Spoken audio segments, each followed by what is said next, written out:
It's Friday, 7th of May, 2021. You're welcome to this podcast from Blacknight, the Irish web hosting domains, cloud and broadband company based in Carlow, Ireland. This is our first podcast in a couple of months. We're delighted to resume the series. And today we're going to talk about a project that we've got involved with sponsoring. And I'm delighted to welcome to the show today, Kim Mackenzie-Doyle, who is president of the Institute of Designers in Ireland, or have I the right name of the organization? You have, but I'm an ex-president. Yes. The last time I think we had you on the Blacknight podcast, it wasn't a video show then, but we did talk about an initiative that the Institute was running to promote science, technology, engineering and maths careers and design careers for women. We were delighted to be involved with that. We're delighted to be involved with your new initiative because we in Blacknight get involved in sponsoring a lot of community things, a lot of things that are maybe technology and innovation related. And your new project is called The Big Idea. And I want to congratulate you, first of all, Kim, because when you and Emma O'Farrell approached us about this, I thought, oh, wow, this just ticks all of the boxes. Tell us, please, Kim, what is The Big Idea? Thanks so much, Con. It's a 15-week program that aims to instill creative skills into young people. So as you are, I'm sure, very aware, the world is facing the biggest problems and challenges ever. And we have a massive responsibility to arm young people with the skills that they need to tackle them. And there's so many reports that say creativity is the #1 skill that we need in 2025, yet we don't teach that in schools. Mm-hmm. So we currently teach in silos or subjects, which, you know, is normal and standard, but, you know, education can't continue to measure in points or aim to kind of instill a memorization task into students. We need so much more from people now, and creative skills can actually do that. So creative thinking is really divergent thinking. So it's leveraging all the learning that you have, but leaving room for discovery. And it gives you a real practical ability and confidence to take on big challenges. So, you know, for example, students have selected 5 themes that we have at the moment, and they actually co-created them. So we went out and asked what topics were really stressing them out, what were they worried about, and what would they like to contribute positively to. And so, as you can imagine, pandemics was #1.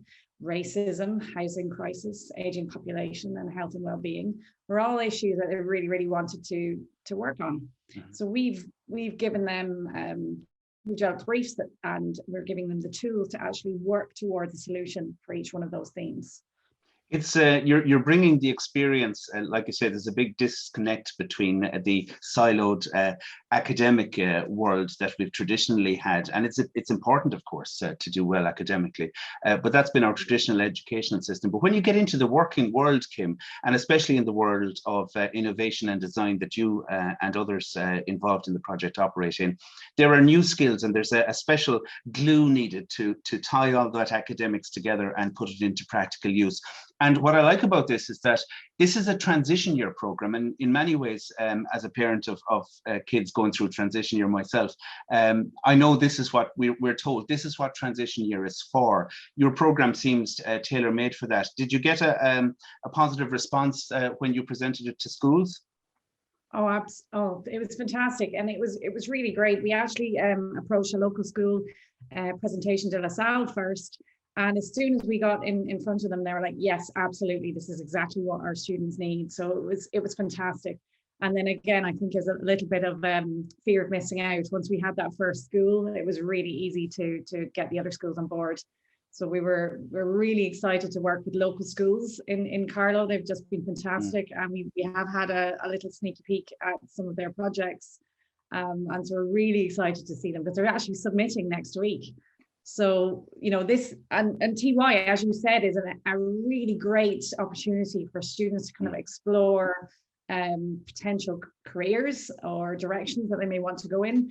But creative skills are really invaluable in every profession. So even the ones that were not even invented yet.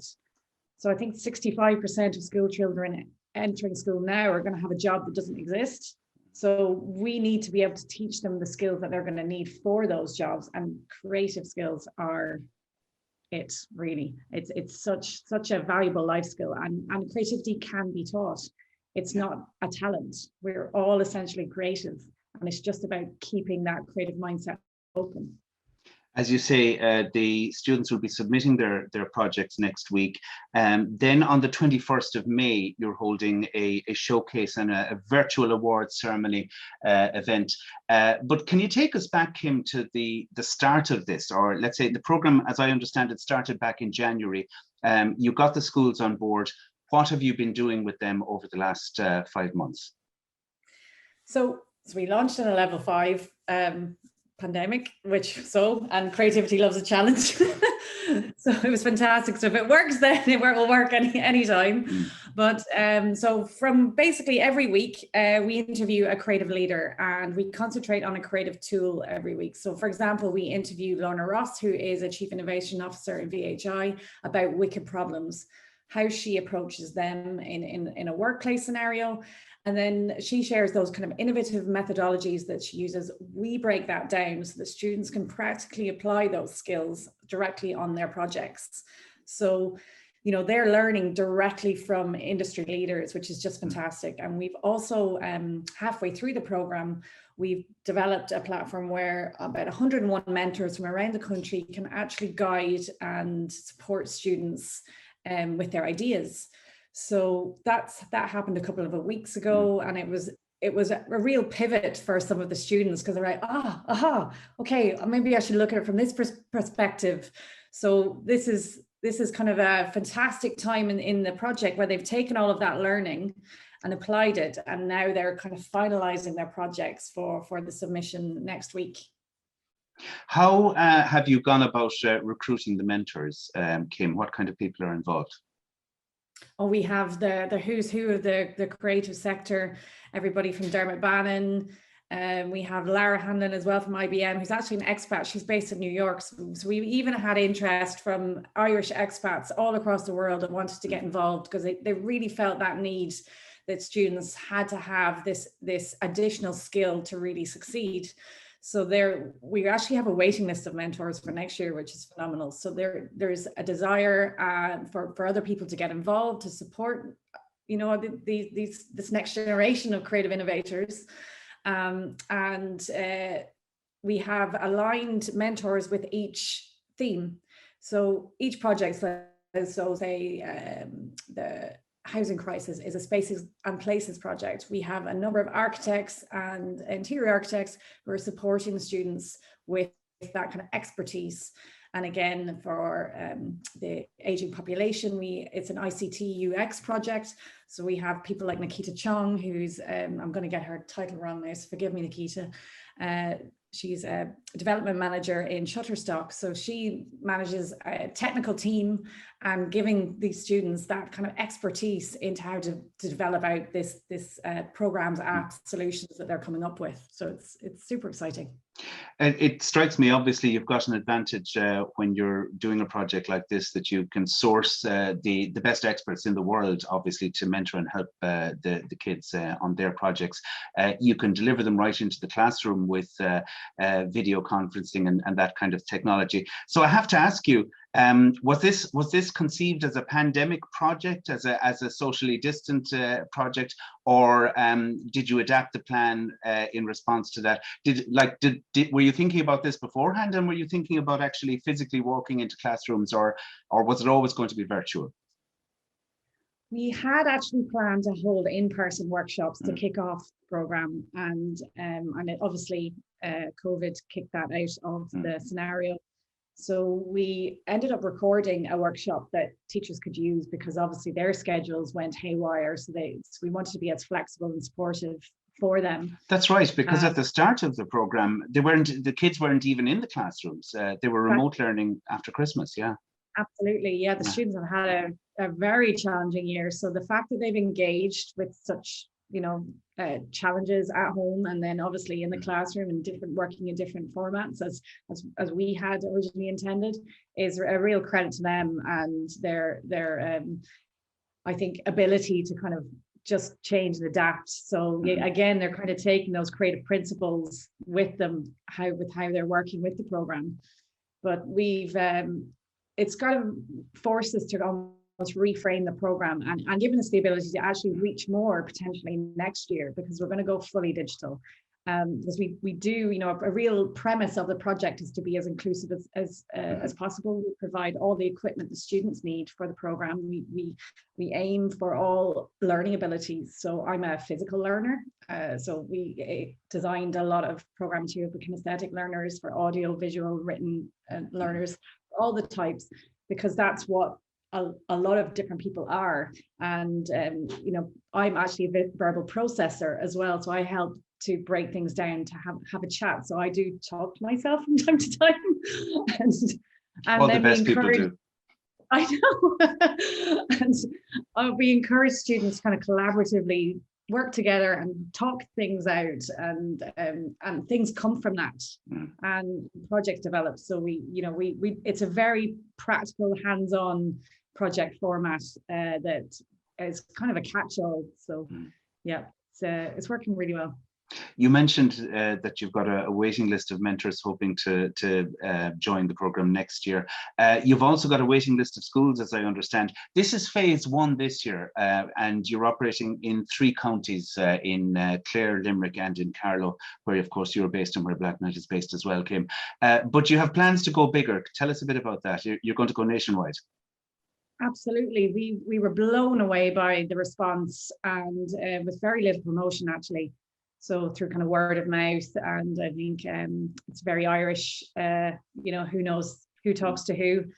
And we opened up the waiting list, and it was wonderful. We have actually over 10,000 students on the waiting list, and we're working really, really hard to raise the funding to accommodate as many as we can next year, because we really do want to keep it free. We fully recognise that there's still students in Ireland who struggle to bring a pencil to school, which is not good enough. And we have to be as inclusive and empowering as possible, because the benefits of creativity are really for everyone. And the fact that we give all the students the materials that they need just means that they just have to turn up with their minds. That's all they need to bring to the program, which is fantastic to see. And there's certainly benefits for students experiencing that, because they're all on equal footing. The only difference is themselves. Now, keeping it free, obviously, you need resources to do this. You've had a positive response as well from businesses and organisations who have come on board as sponsors. Tell us a little bit about that. We've obviously, we're thrilled to have Blacknight as one of our partners this year. And we have an incredible list of companies who it was a very easy conversation to have, actually. Once we got in front of the right person, it was a no-brainer, because that's the type of employees that they need with that creative mindset. So they're really helping us to fulfill this year, which is incredible. So we have a really, really high quality execution. We're very excited about the showcase, and we have a virtual exhibition as well that will showcase every student's work. So not just the chosen few, every student team that submits will get the opportunity to be in the exhibition, so we can all experience how these students have used those creative skills on these big issues. And I know some companies are already going to be looking at them, because it'd be wonderful to develop out these ideas with the students. So if any companies that are listening would like to get involved, please come to the showcase, have a look at the student work. All the IP is in their remit. We just want to help them build the skills, and actually fundamentally we want to change the way Ireland thinks. Ireland can be the most creative and innovative nation in the world, and we can be the shining light, and we just need to support our students with the knowledge and the skills to do that. The mentoring and the work and the project work and the development has gone on. I noticed that it broken down into proper project development phases and everything like that. Kim, you're not just teaching methods, I suppose. You're teaching workflow. You're teaching deliverables. You're teaching deadlines. All of those kind of things as well. The big day then is the 21st of May. What's going to happen on the day? What will be announced? What prizes are going to be presented? So we'll have actually Emma Power from 2FM who's going to be emceeing the event. It'll be showcased online. Awesome support from Blacknight again through the website. Thanks, Con. And we will have 4 speakers. We have 3 speakers confirmed, and the 4th one should be actually announced today.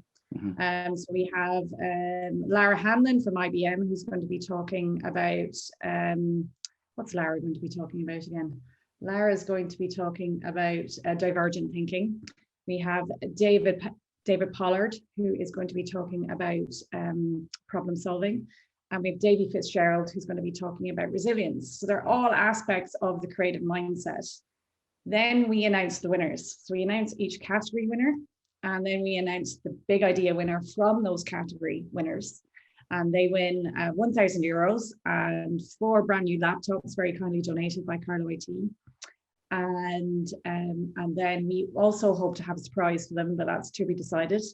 And then we would love somebody to take on that project and actually develop it out. So we were just chatting to Design and Crafts Council yesterday, who have offered the opportunity for the winning students to actually submit to the European Bauhaus, which has a €15,000 prize fund, and they will support them with that application process. So that's another opportunity for the students, which would be phenomenal. And I think a trip to Brussels, which we will all love to go on a trip now. Absolutely, there's no question about it. Will the awards ceremony be just restricted to the schools, or will anyone be able to view it live? Absolutely, it's open to public. It'll be streamed live from our website and all our social channels. So we'd love to see as many people experience, congratulate the winners. And then we'll launch the showcase event at the awards as well. So, sorry, the exhibition, where people can interact with students' projects, and that'll obviously be open to the public. I have to say, I'm really looking forward to that as well. We're delighted, as I said, to be involved as an award partner with one of the 5 categories, and the one that Blacknight has selected to be involved with is the Project for Combating Racism. So we're very much looking forward to being a part of that, to meeting and seeing, virtually at least, the winners and some of the other projects as well in that category. We've also beefed up your website for the big occasion as well, Kim, and we're looking forward to that, of course, and it is at thebigidea.ie.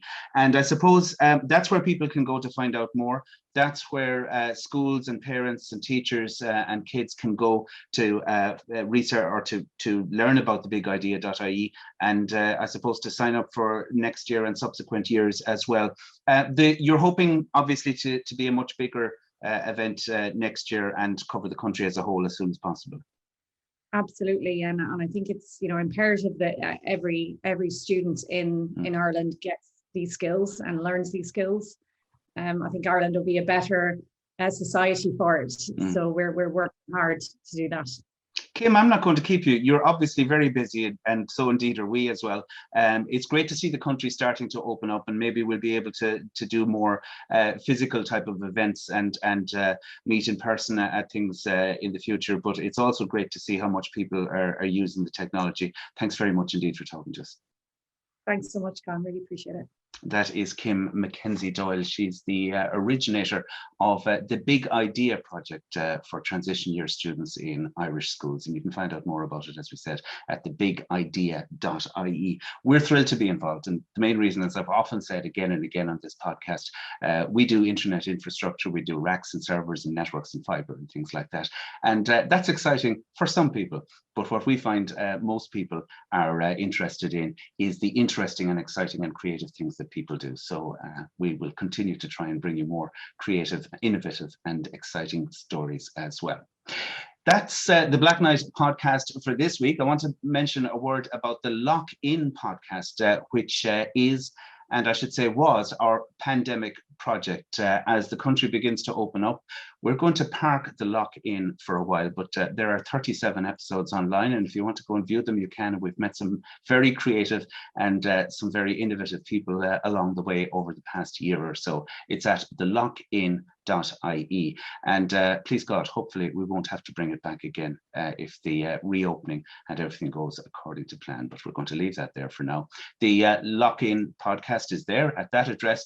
The Blacknight Podcast you can find at blacknight.blog/podcast, and the hint is in there as well. We've also got a lot of blog posts and write about industry and business related stuff, as well as things that we find interesting, like the Big Idea Project as well. We're going to continue with monthly episodes of the Blacknight Podcast, so you can enjoy that there. Finally, just to mention broadband. I mentioned it at the start. Blacknight is now a provider of fibre nationwide, and we are ramping up our connectivity across the country as well. We've just recently partnered with the Cork Internet Exchange data centre in Cork, which along with our partners Cyro allows us to provide a lot more connectivity for people in the Munster region. If you want to find out more, go to blacknight.blog/broadband, put in your air code, and you can see what's available in that area, or give us a call in Carlow, and our sales team will be able to fill you in and let you know what the possibilities are in terms of connecting direct internet access, dedicated connections, co-location in our data center for your infrastructure and things like that as well. Okay, that's all business, that's all work. That's the bigidea.ie as well. Thanks very much to Kim Mackenzie-Doyle for talking to us today, and I'll talk to you next month. Slán go fóill.